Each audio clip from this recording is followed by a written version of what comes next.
অলিখিত বাজার যুদ্ধে পেঁয়াজের কাছে পরাজয় বরণ করে নিয়েছে আমাদের ডিম। কয়েকদিন আগেও ডিম খাওয়াটা ছিল একটা বিরাট ব্যাপার। ডিম ছিল সোনার হরিণ, এখন সেই জায়গাটায় নিজের নাম লিখিয়ে দিয়েছে পেঁয়াজ। কি মূল ব্যাপারে ফেরা যাক। ডিমের দাম কমেছে। ইন্ডিয়ান ডিম ঢোকার পর থেকে ডিমের দাম এখন কমে গেছে। এখন পার পিস ডিম বিক্রি হচ্ছে মাত্র 11 টাকায়। বন্ধুরা, এটা তো আপনারা সবাই কম বেশি জেনে গেছেন যে যখন থেকে ভারত সরকার পেঁয়াজ এক্সপোর্ট বন্ধ করে দিয়েছে, তারপর থেকে বিশেষ করে পূর্ব পাকিস্তানের ঘরের ভেতরে মার্কেটের অবস্থাটা কি। লাগাতার পেঁয়াজের আগুন মূল্য বৃদ্ধি হচ্ছে, যেখানে 80 টাকা থেকে সোজা 300 টাকা কিলো ঠেকে গিয়েছিল। কিন্তু তারপরে সেই দেশের সরকার মানে শেখ হাসিনা ভারত সরকারের হাতে পায়ে ধরে আর বলে যে অন্তত আমাদের প্রাণ বাঁচানোর জন্য কিছু পেঁয়াজ বা কিছু টনকে পাঠিয়ে দিন, নইলে আমাদের দেশের সাধারণ জনতা না খেতে পেয়ে মরবে। কেননা আমরা তো জনমদখনী কাঙাল, আমরা দুবেলা দুমুঠো খেতে পাই না, অথচ আমরা পয়দা করি 5 থেকে 7টা করে বাচ্চা। তো আমাদের তো খাবার না পাওয়াটা স্বাভাবিক ব্যাপার। তাই আমাদের এই জনমদখনী কাঙাল মানুষদের অন্তত কিছু টন পেঁয়াজকে তো পাঠিয়ে দিন। পূর্ব পাকিস্তানের সরকারের তরফ থেকে ভারতকে রিকোয়েস্ট করার পরে ভারত সরকার কিছু টন পেঁয়াজকে পাঠিয়ে দেয়।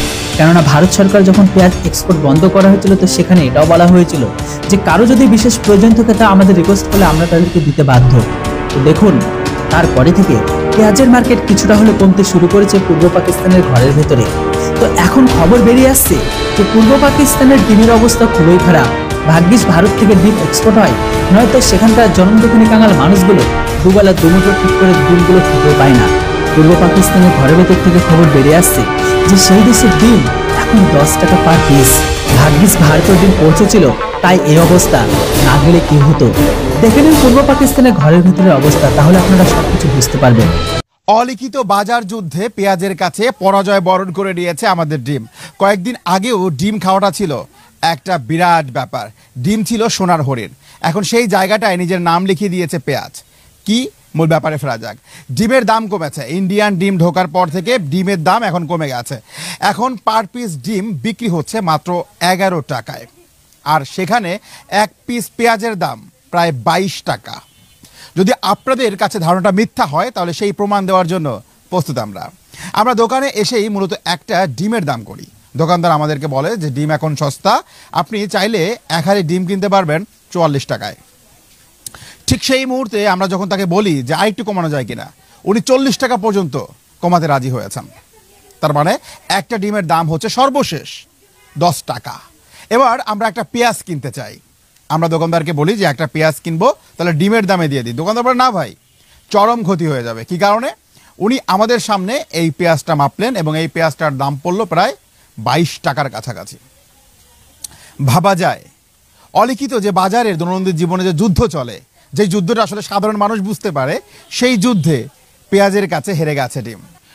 আচ্ছা ভাই, আমি যদি ঠিক এই মুহূর্তে আপনাকে 10টা ডিম দেই, আপনি কি আমাকে 10টা পেঁয়াজ দিবেন? জি না ভাই, আমি কখনোই দিতে পারবো না, এটা হয় না। আর আপনি আমার যদি 10টা পেঁয়াজ দেন, আমি 20টা ডিম দিতে পারবো আমি আপনাকে। আবার বলেন, আমি আপনাকে 10টা পেঁয়াজ দিলে আপনি আমাকে 20টা ডিম দিবেন? জি, আমি 20টা ডিম দিতে পারবো 10টা পেঁয়াজ দিলে।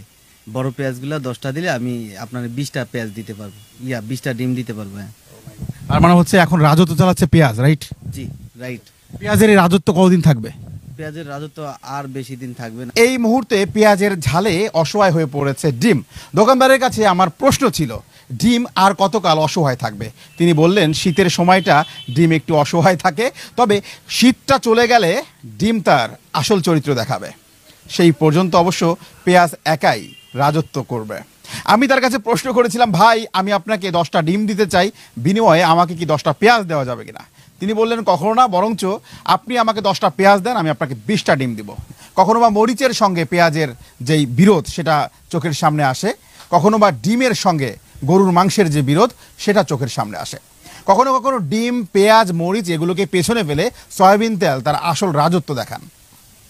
আর এই রাজত্বগুলো সাধারণ মানুষের উপরেই চলে, সাধারণ মানুষকে নিয়েই ওদের রাজনীতি। আর এভাবেই ডিম এবং পেঁয়াজের এমন ইতিকাব্যের গীতি গল্পগুলো চলতেই থাকে।